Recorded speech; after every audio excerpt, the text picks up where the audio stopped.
Hello everyone, welcome in a new session of Java Basics. So today we will learn uh, overriding and overloading of methods in Java.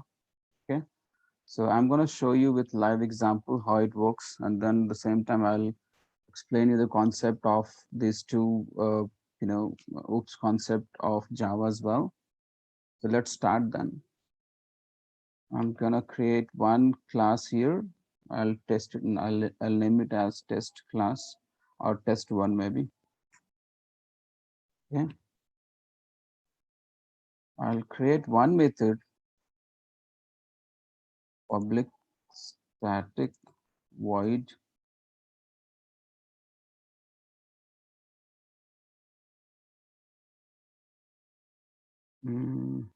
add numbers. Okay.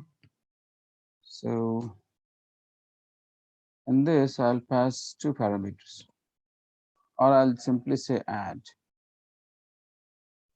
sets, not specifically say number. I'll pass two parameters here, int a comma int b.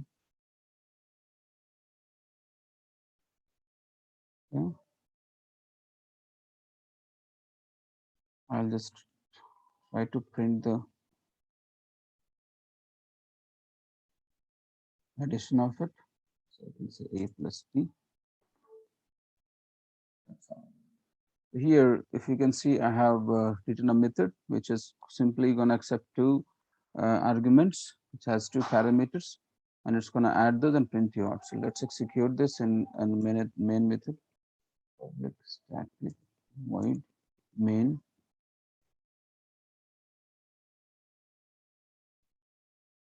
This is signature of your main method. I'll just call this add sets. I'll pass in two variables here, two arguments here, 2 comma 3, and then we'll just check if we are able to get the desired output. Okay, so we are getting 5 in output here. Now let's try to do the same thing again. It means I'll write the same add sets method again, add sets. This time I will not pass any variable. Sorry, I'll not pass any add any parameters to this.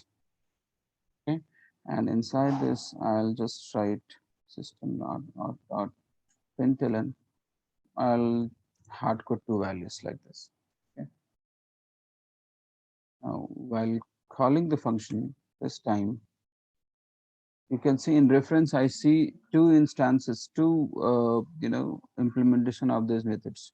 One is add sets with two parameters int n and v, and another one is add sets without any parameters.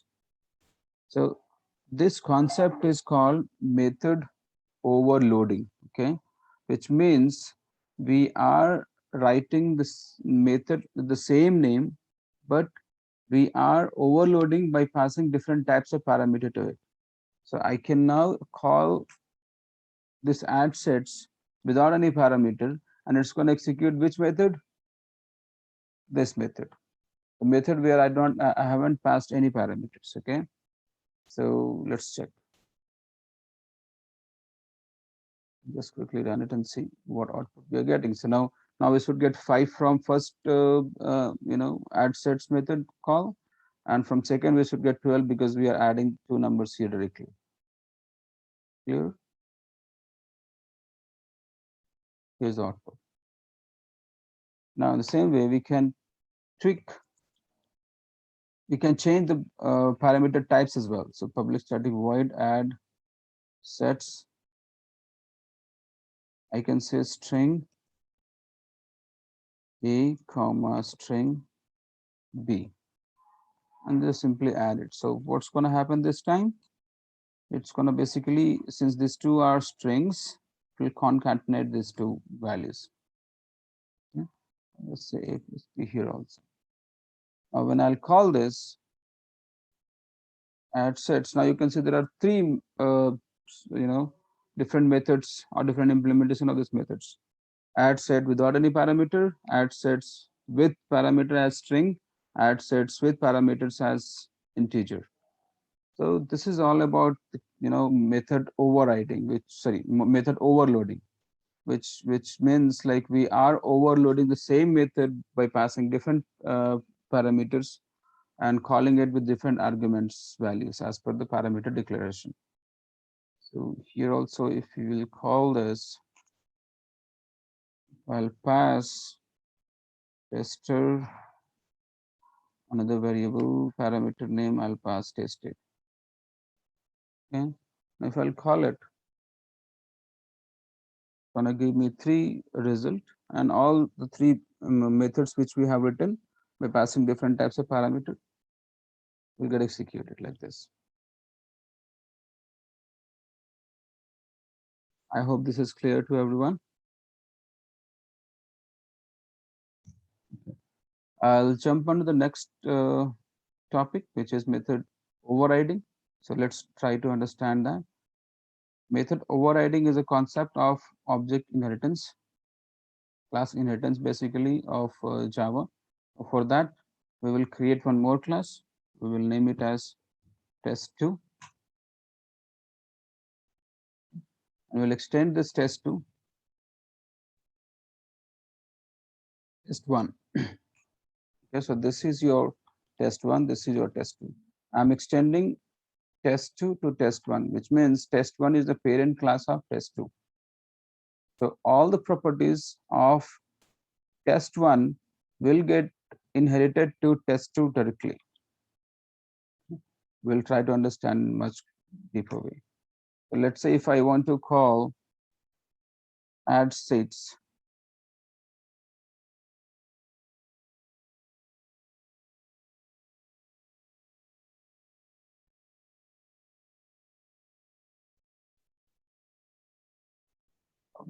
I think I'll just write a main method here.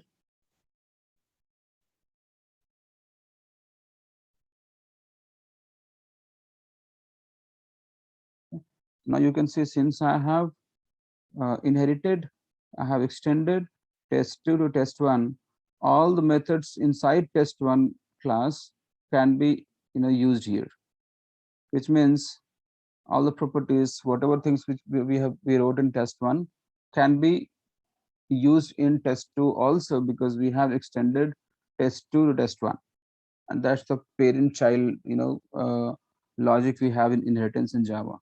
And it can be done when you use this extends keyword and then provide the class name with which you want to extend, which means when I create a new class, I have the chance, I have a way to create the parent, or to decide the parent of the class. Basically, to be more precise, when I create a new class, if I want to decide a parent of that class, I can do that by extending that class to a existing parent class. Okay, I hope this is clear to everyone. So if here also, if we'll call this add sets, it's gonna print the same value. Okay, so just execute and see.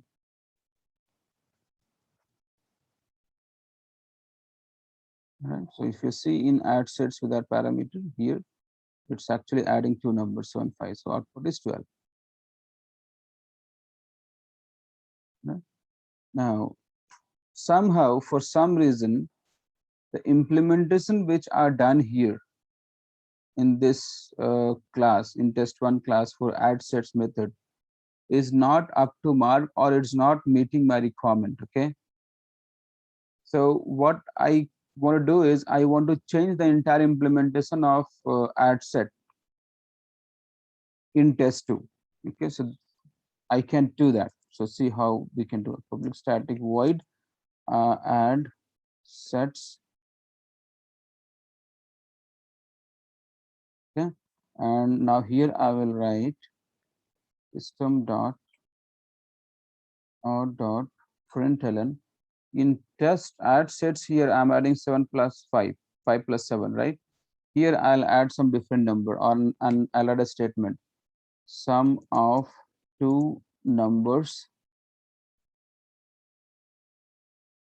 I'll say 10 plus 30. Okay, so I have changed the value of it.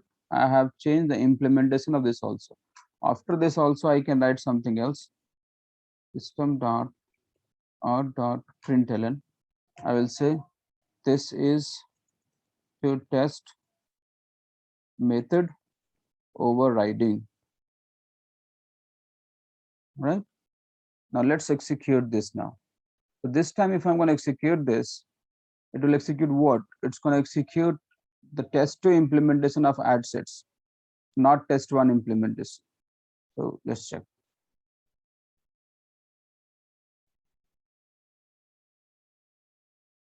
Okay.